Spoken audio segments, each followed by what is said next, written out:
오늘 이송규 한국안전전문가협회 회장과 함께 폭우 대책과 주의 사항 살펴보겠습니다. 어서 오십시오. 어서 오십시오. 네, 안녕하세요.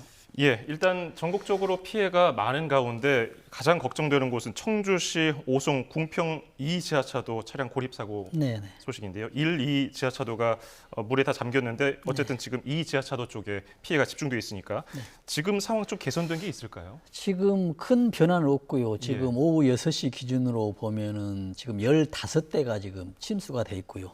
거기에 또 11명이 실종자가 지금 접수됐거든요.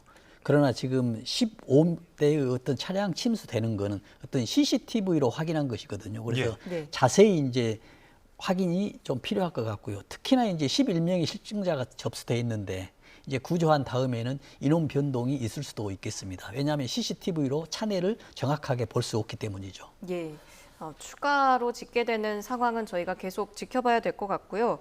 지금 야간이라 구조 작업이 쉽지는 않을 텐데 현재 어떻게 진행되고 있습니까? 지금 야간 작업은 중단된 상태입니다. 예.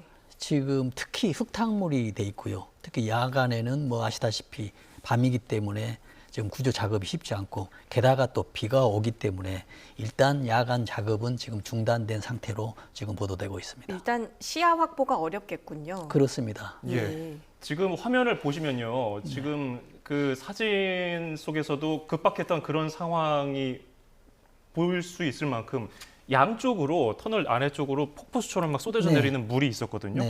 사실상 뭐 빠져나가기가 어려운 그런 상황으로 보여요. 그렇습니다. 지금 제가 이제 비가 많이 와서 그 내리는 빗물에 의해서 이제 지하 차도가 물이 쌓이는 게 아니고 그 비에 의해서 옆에 있는 뚝이 무너져 가지고 동시에 내리거든요. 그런데 지하 차도 같은 경우에는 가장 낮은 지대로 물이 쏟아지지 않습니까? 그래서 우리가 비가 내리는 것은 뭐 시간당 강수량 이렇게 하는데 제가 이제 방송에서 몇 번 얘기합니다만은 낮은 지대에 물이 쌓이는 것, 특히 지하차도 같은 경우는 초당 몇 센치가 이렇게 쑥쑥 올라오거든요. 그래서 오늘 또 보면은 3분 전에 뭐 통화를 해서 뭐 이상이 없다고 하는데 3분 뒤에 이제 통화가 주돌되는 아주 이런 상황이 몇 분 이내에 이루어지고 있었기 때문에 아주 위험한 상황이 되는 것이죠. 예, 피해자들이라든지 목격자 진술을 들어보면은 실제로 순식간이라는 단어를 모두 다 쓰시더라고요. 그렇습니다. 예, 그렇기 때문에 이게 막상 그 상황에 닥치면은 피하기가 쉽지 않은데 그러면 그 당시에 차량 통제라든지 이런 선제적인 조치는 없었을까요? 그러니까 그게 제일 아쉬운 상황입니다. 왜냐하면 계속 발표는 했거든요. 지금 뭐 올해는 비가 굉장히 많이 오고 뭐 여기도 보면은 지금 400mm가 지금 비가 왔습니다. 하루에. 그런데도 불구하고 지금 통제를 했으면은 좋았는데 그 통제를 못한 게 가장 아쉬운 부분입니다. 그래서 저는 이렇게 생각하거든요. 지금 안전관리자나 시나 정부가 지금 위험 상황을 인지를 하지 못하는 거예요. 위험할 거라고는 예측을 하지만 지금 비가 이렇게 많이 왔는데 이걸 지금 통제를 해야 되는데 통제할 정도로 위험도를 느끼지 못했기 때문에 이런 안타까운 상황이 발생된 것입니다. 예, 저희가 계속 화면으로도 보여드리고 있습니다만 인근 일대가 거의 물바다가 된 모습을 함께 볼 수가 있었습니다. 불과 2, 3분 만에 지하차도에 물이 완전히 들어찬 것으로 제보가 계속되고 있는데 이렇게 순식간에 물이 찰 수가 있는 건가요? 그러니까요. 지금 물이 낮은 곳으로 물이 전부 쏟아지지 않습니까? 그래서 가장 낮은 곳에 가장 많은 물이 모이겠죠. 근데 거기에 이제 차가 들어갔거든요. 그러다 보니 2, 3분 만에 물이 쌓이니까 어떤 상황을 우리가 유추해 볼 수 있냐면요. 차가 들어갔죠. 들어가면 물이 점점 올라오거든요. 그러면 도화 있지 않습니까? 우리 차 문에 절반 정도가 쌓여 있으면 이제 탈출하려고 문을 열겠죠. 근데 문이 안 열립니다. 안에서는. 압력 때문이죠. 수압 때문에 문이 열리잖아요. 근데 만약에 그 유리가 열려 있었다면 물이 들어와서 수위가 맞아지면은 수압이 균등하기 때문에 잘 열려지거든요. 근데 문이 만약에 닫혀 있었다, 유리창이 그렇다면 지금 문을 열 수가 없기 때문에 아주 상황이 기급한 상황 같은 상황이 되고 있었다고 예측할 수가 있겠습니다. 말씀하신 것처럼 그 화물차 운전 생존자 진술을 들어보면은 창문이 문이 열리지 않았다 네. 이렇게 얘기를 했어요. 게다가 화물차의 경우는 차 문이 일반 승용차보다는 더 크기 때문에 네. 이게 더 차 문을 열 수가 그렇죠. 없지 않을까. 네, 그렇죠. 면적이 넓으니까는 수압도 높고요. 예. 예. 근데 또 아쉬운 건 요즘은 전부 유리창을 열려고 해도 자동으로 돼 있지 않습니까? 그렇죠. 근데 자동이 전기인데 이렇게 만약에 물이 들어왔으면은 전기도 오프돼 버리면 예. 열 방법이 없는 거예요. 예. 예. 단지 유일한 방법은 깨야 되는데 그 순간 위험한 상황에 뭐 깨는 방법도 여러 가지가 뭐 있겠습니다만 예. 네. 이런 것들이 쉽지 않죠. 사실상 6만 톤의 물이 한꺼번에 쏟아졌다고 네. 당국이 설명을 했는데 그 시청자 여러분들의 그 이해를 돕기 위해서 설명을 해드리면은 이 사고가 난 궁평 2 지하차도는 주변에 미호강으로부터 한 400m 정도 떨어져 있고요. 예. 주변에 제가 그 위성 사진 지도를 보니까 다 논밭으로 평지더라고요. 네. 그러니까 지하차도가 가장 아까 말씀하신 대로 낮은 곳이 되겠고요. 그리고 침수 10분 전에는 바로 옆에 미호천교 하천 수위가 계획 홍수위보다 높은 한 10m 이상이라고 했거든요. 네. 사고 4시간 전에는 홍수 경보가 발령이 됐어요. 네. 그게 왜 여기에 중요성을 집중하지 못했을까요? 그러니까요. 그게 이제 우리가 안전 대책을 세우는 것은 마음만으로 안 되거든요. 예. 예. 우리가 이태원 압사 사고 났어도 저는 가장 안타까운 게 뭐냐면 정말 수십 번의 전화를 받아도 대응을 할 수가 없습니다. 왜냐하면 사고가 안 날 걸로 생각하거든요. 이번도 마찬가지입니다. 경보가 발령이 됐고 예. 몇 시간 전에 수위가 올라갔는데도 예. 이 물이 넘치면서 지하차도에 물이 들어올 거라는 건 전혀 예상을 하지 못했죠. 그러니까 여러 차례 경고가 됐는데도 피해가지 못했다. 그렇습니다. 그래서 안전의 대책은 안전에 대한 지식이나 이런 전문가들에 의해서 이런 것들이 세워져야 되는데 어떤 마음은 앞서고 안전해야 됐다라고만 한다고 해서 모든 것이 해결되지 않는다는 것이 이번에 또 한 번 증명이 되고 있습니다. 예, 가슴 아프지만 일이 일어난 후에야 또 네. 실감을 하게 되는 상황인데요. 앞으로 이런 것을 막으려면은 제도적으로 좀 어떤 게 보완이 돼야 되겠습니까? 그러니까요. 지금 이와 같은 상황이 3년 전에 부산에서도 똑같은 거의 상황이거든요. 7대가 침수되고요. 3명이 사망했습니다. 예. 그리고 지금 3년이 지났는데도 또 다시 반복되거든요. 예. 그러면 앞으로 이제 내년에는 올해보다도 비가 더 많이 온다고 합니다. 온난화로 인해서 기후 변화가 지금 급변하고 있는데 여기에는 우리는 대응을 못 하고 있어요. 그래서 저는 이런 얘기를 하고 있습니다.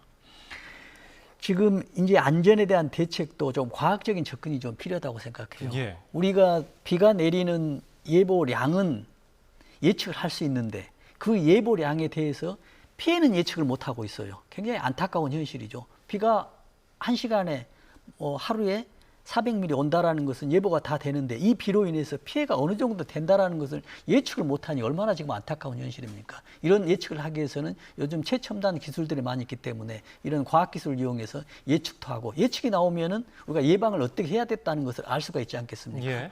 좀 이런 것들이 저는 필요하다고 봅니다. 예. 자, 이 궁평 2 지하차도, 오송 지하차도를 제가 뭐 되게 특이한 모양인가 해서 제가 지도 사이트에 들어가서 로드뷰를 보니까 네. 평범한 전국에 수없이 많이 있는 그렇습니다. 형태의 그런 지하차도예요. 네. 모든 분들이 이런 상황에 처할 수 있는 거거든요. 그렇습니다. 그런 급박한 상황에 처했을 때 차량 운전 시에 어떻게 최소한의 좀 대비 요령, 그렇습니다. 대처 요령이 있을까요? 지금 안 들어가는 게 제일 상책입니다만. 안 들어가는 게. 네. 예. 그러나 이제 들어갔다라고 한다면 이게 문제지 않습니까? 그래서 우리가 예측을 하고 들어갈 때 문을 열어놓고 좀 들어가는 게 좋습니다. 창문을 창문을 내리고 열어놓고. 진입을 네. 하라. 네. 예. 도화가 아닌 창문을 열어놓고 유리창을 내려놓고 그러면 예. 침수가 되더라도 이미 물이 들어오기 때문에 수위가 똑같아서 수압에 큰 힘이 걸리지 않고요. 우리가 또 바퀴에 뭐 2분의 1 정도, 3분의 2 정도 침수가 됐을 때는 절대 들어가지 마라 하는데 맨 처음에는 별로 침수가 되지 않는데 들어가면 들어갈수록 차가 들어가면 들어갈수록 기하급수적으로 깊이 들어가기 때문에 정말 대처하는 것이 정말 너무 어렵습니다. 그래서 운전자만이 이 주의를 하는 것도 중요하지만은 정말 정부나 지자체에서 어떤 몇 미리 이상이 되면은 뭐 통제를 한다라는 이런 제도적으로 이런 것들이 좀 꼭 필요하다고 좀 생각도 듭니다. 예, 일단은 지하차도에 들어가지 않는 것이 우선이고 부득이하게 들어가게 된다면 창문을 내리고 가는 네. 것이 도움이 될 것이다. 네네. 예, 라고 행동 요령을 전해 주셨고요. 며칠간 지금 쏟아진 많은 비로 인해서 토양이 많이 부드러워지고 물러져 있는 네. 상황입니다. 전국 곳곳에 산사태 주의보도 내려진 상황인데요. 네. 산간 지역에 계신 분들은 또 어떤 걸 주의해야 합니까? 네, 지금 우리가 토양에 이제 물을 먹었다 하지 않습니까? 그래서 뭐 수분 포화도 여러 가지 이제 측정을 하고 있는데 지금 보면은 물이 장기간에 거의 지금 한 달 동안 지금 장마가 이루어지고 있지 않습니까? 또 예. 반복적으로 돼 있고. 그래서 거의 이 산에 있는 토양들이 물을 머금었기 때문에 견디기 힘들 정도로 지금 부실하다고 보면 되거든요. 그래서 네. 산간에 있는 주민들의 경우에는 지금 절개지라든지 옹벽이라든지 이 산 무너질 수가 있을 그런 위험성이 조금이라도 느껴지면 지금 같은 어떤 긴박한 상황에서는 대피를 하는 것이 굉장히 중요하고요. 예. 대피하기 전에도 여러 가지 이제 뭐 징조가 있거든요. 이런 것들을 파악해서 신속하게 좀 준비를 하는 것들이 필요하다고 생각합니다. 예.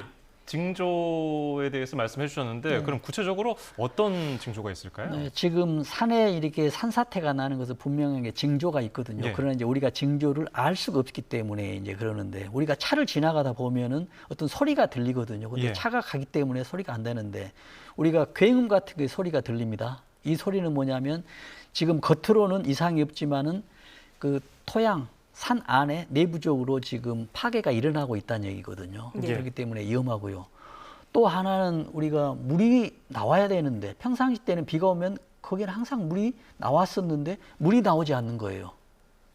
또 하나는 물이 안 나올 곳에 물이 나온다는 얘기거든요. 이 얘기는 지금 산 안에 있는 물길이 파괴로 인해서 지금 바뀌어졌다는 얘기거든요. 예. 이렇기 때문에 위험 징조로 볼 수 있고요.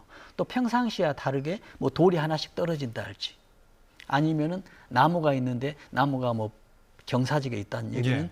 지금 모든 상황들이 무너지기 어떤 직전이다라고 예측할 수가 있기 때문에 이런 상황, 청각적으로, 시각적으로 이런 상황들이 되면은 뭐 신고를 하고요. 또 대피를 하는 것이 가장 중요한 요인이라고 생각됩니다. 예, 알겠습니다. 일단 가장 중요한 사항들 몇 가지 짚어봤고요. 다음 시간에 저희가 또 변동사항 있는 것 포함해서 더 여쭤보도록 하겠습니다. 지금까지 이송규 한국안전전문가협회 회장이었습니다. 고맙습니다. 고맙습니다.